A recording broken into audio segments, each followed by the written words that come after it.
TheJollyFatElf. Welcome to day 15 of my 2021 holiday card series. I hope you guys are doing well.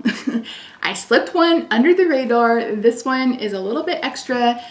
It was filmed during that first set when I was bulk filming, but because it's another zero stamping series, I didn't want to put it right after the first from the Doodlebug one. So I've moved this to the middle of the month, but this is definitely the last time you're going to see this hair, this face, this shirt. Okay, well, maybe not the shirt. I do wear shirts over and over again, but yeah.